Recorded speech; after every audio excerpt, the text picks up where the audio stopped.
Yo mga idol, kumusta? Mandrigma Sports TV nga pala. Ating usapan, Barangay Nibra, Chris Newsam, mapupunta na nga ba sa upunan ng Barangay Nibra at Roy Rosario?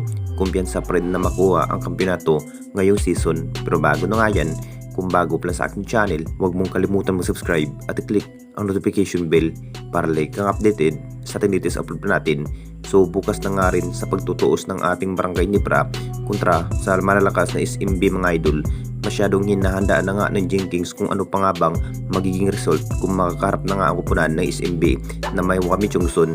Naging factor na nga rin ang SMB ngayong season mga idol matapos na trade si Teres Romeo kapalit nga kay Wami Chungsun. Bukas na nga rin malalaman kung mas lalo pa nga bang lumakas ang kupunan ng ating Barangay Nibra.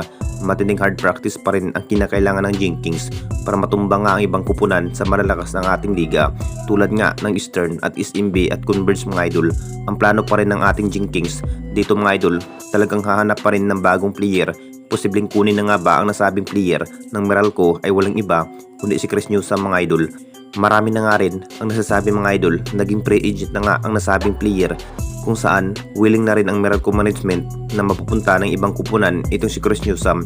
Ito na nga bang kinahihintay ng lahat kung ano pa nga ba ang magiging plano ni Chris Newsam mga idol sa pag-offer nga ng ating Barangay Nibra dahil isa pa rin si Chris Newsam sa big factor sa bawat laban. Makapagtala na nga ng 30 points kapag mabibigyan ng mahabang playing time. Decision pa rin ang masusunod kay Chris Newsam mga idol kung gusto pa nga ba sa upunan ng Jenkins. At dito na naman tayo sa isa pa nating balita.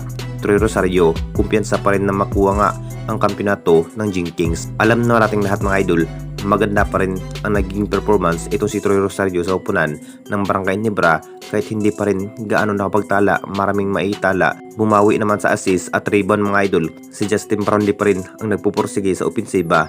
Nasa practice na nga rin ng Barangay Nibra kung saan kung titignan nating lahat mga idol, talagang mas lalo pang lumakas ang nagiging chemistry ng Jenkins na may Roy Rosario. Ito na nga ba ang hinihintay ng maraming fans mga idol kung ano pa nga ba magiging result ng Jenkins kung si Roy Rosario pa nga ba ang magdadala sa opensiba.